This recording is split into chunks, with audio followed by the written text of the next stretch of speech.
Good morning, students. This is Sampat Bhadu, Assistant Professor of English, Government College, Dungargarh, Bikaner. Today we are going to take up the part 6 of the poem Rabbi ben Ezra. This is the last part of the poem. Let's take up the text.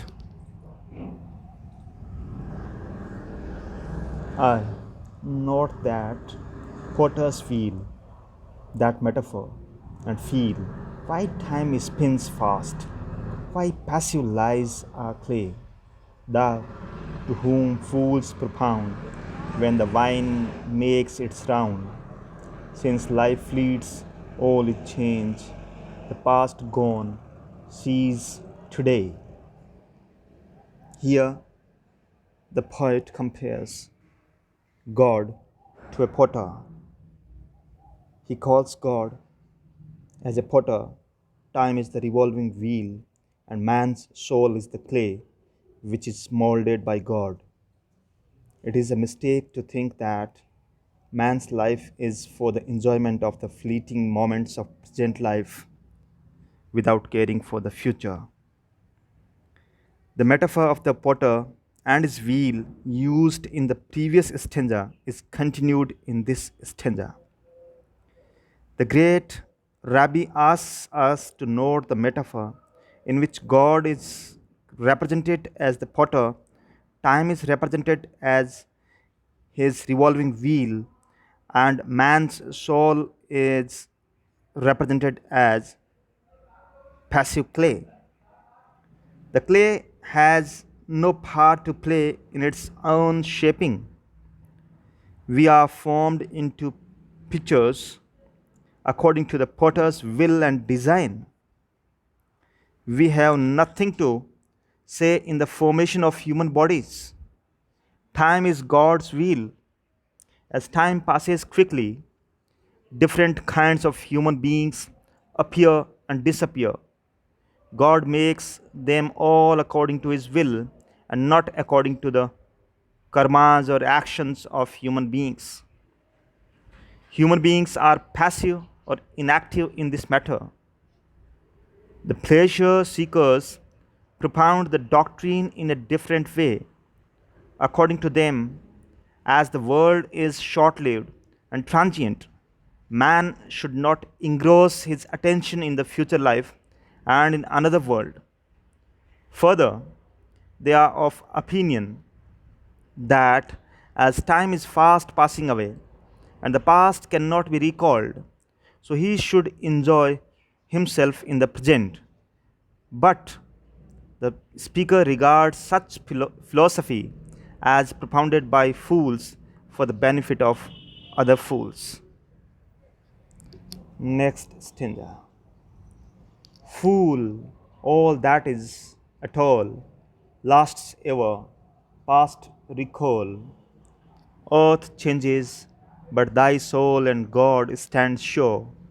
What entered into thee, that was, is, and shall be. Time's wheel runs back or stops. Potter and clay endure. Browning is of the view that soul and God are eternal, everlasting. They never come to an end. The world changes, but God and human soul endure for all times to come. What is real lasts till eternity. Philosophers like Omar Khayyam, who teaches the philosophy of the present, are fools. There is not truth in what they teach. As a matter of fact, all that really exists and is not a mere shadow is eternal. Eternal means everlasting, that never comes to an end, timeless. Thus, the soul and God are eternal and irrevocable, means that cannot be reverted or recalled. They can never perish or die. Earthly things constantly change and die out. The human soul and its maker, God, are alone immortal. The human soul is eternal. It was in the past, it is in the present, and it will live on in the future as well. Time may move on, it may go back, but God, the potter, and the soul, the clay, which he molds into shape, shall endure forever, shall, shall live forever. Human soul is eternal. Next stanza. He fixed thee mid this dance of plastic circumstance. This present thou, forsooth, wouldst fain arrest. Machinery just meant to give thy soul its bent. Try thee and turn thee forth sufficiently impressed.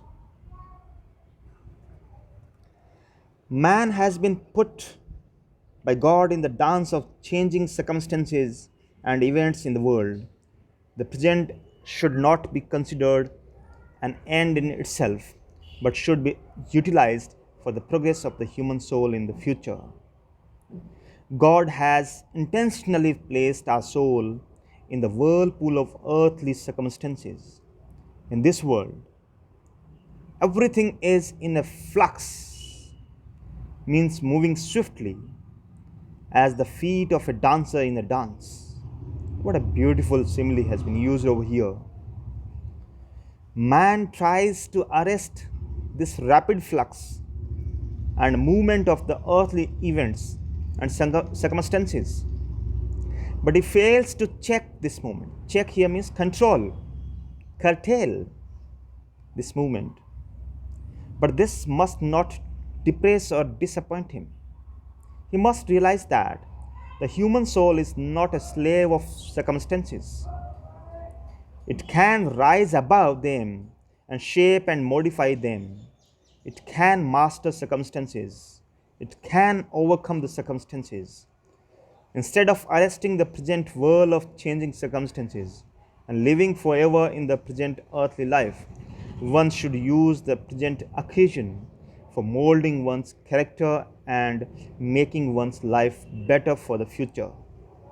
As a matter of fact, these earthly circumstances are the machinery, the device created by God to mold the human soul into a particular shape.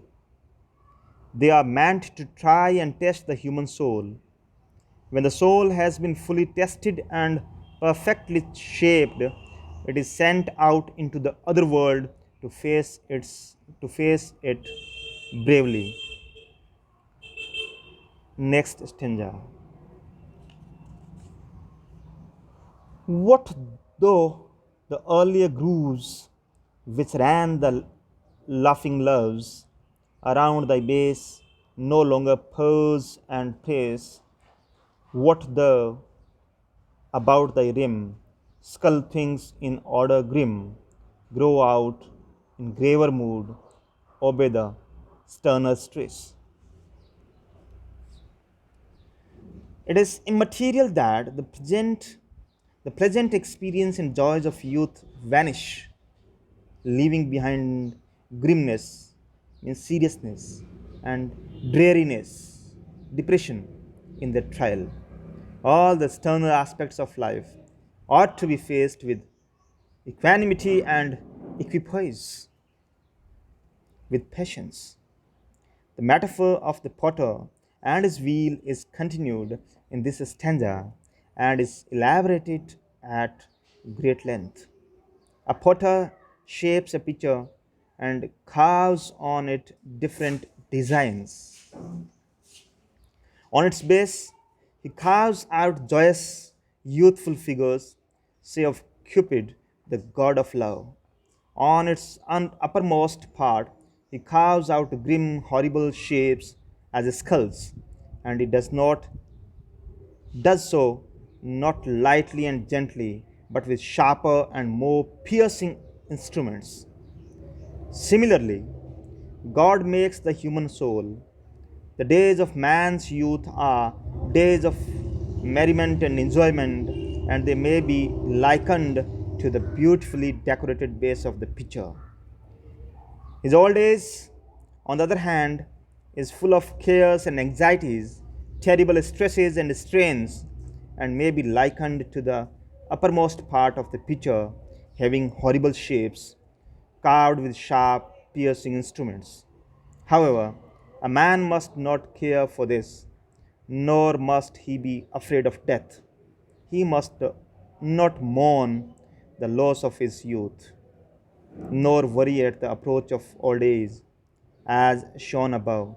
Old age has its own value and significance. Next stanza. Look not thou down but up to uses of a cup. The festal board, lamps flash, and trumpets peal. The new wine's foaming flow, the master's lips aglow. Thou, heaven's consummate cup, what needest thou with earth's wheel? There is no use in brooding over the past, in thinking about the past. After the brief period of earthly existence, man will ultimately, eventually die out, and he will ascend to the kingdom of God. Man is the cup intended for God's use in the kingdom of God. In this stanza, the Rabbi asks man not to look down towards the earth, but to look up towards God and heaven. That is, it is no use looking down to the period of youth, which was full of lovely activity and merriment. In old age, the old man should think of heaven, which is upward.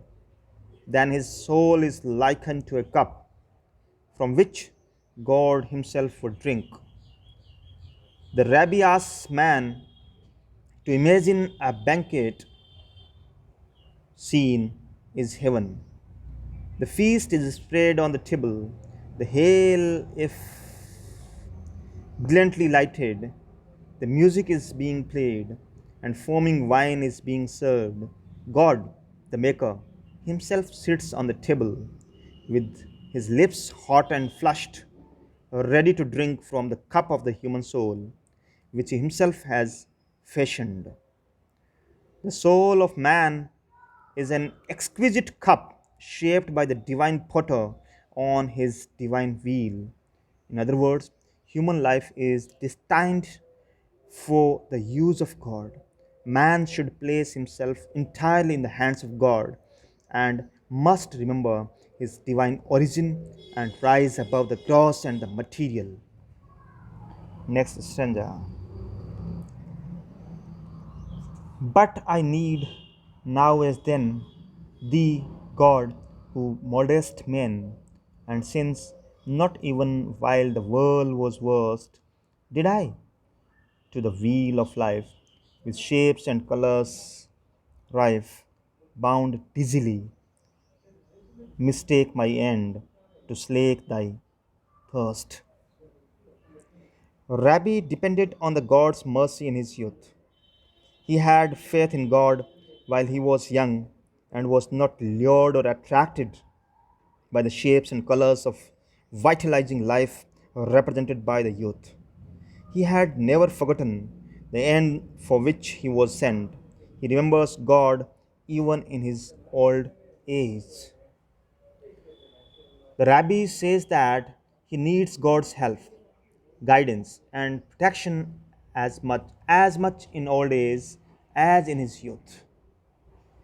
It is God who molds the soul of man as a potter molds a pitcher. Man is entirely in the hands of his maker and entirely dependent on him. Rabbi knows that the end and purpose of human life is the service of God, the maker. He was aware of this event in his youth. In youth, Life is a frivolous whirl of dizzy pleasures. When tied to the ever moving wheel of life, the human soul fully and abundantly enjoys the colors and shapes, that is, the manifold beauties of nature. Let's take up our next stanza. So take the use thy work, amend what flaws may lurk, what strain, oh, the stuff, what warpings past the aim. My times be in thy hand, perfect the cup as planned. Let age approve of youth, and death complete the same. Rabbi prays to God in the end that his life may be accepted for his service. His cup should be used by God for his wine drinking. Whatever faults might have remained in his life should be cured and removed by God. Let him have the satisfaction that he had spent his youth well. Let all days lead to death and the fulfillment of his final destiny in the kingdom of God. In this concluding stanza of the poem, Rabbi places himself entirely in the hands of God. He completely surrenders, he yields before God. God is his maker and he can make any use out of him. He likes what he has created. God should amend the hidden defects from which the cup of his life suffers. He should remove whatever defects there may be in the material of which he is made, means Rabbi is made, defects which twist and distort the material beyond what the eternal potter intended. Here, eternal potter is God. The Rabbi places himself entirely at the mercy of God. He has full faith in his justice and mercy. He should perfect the cup of human soul. Sorry. He should perfect and shape the cup of his life according to his plan.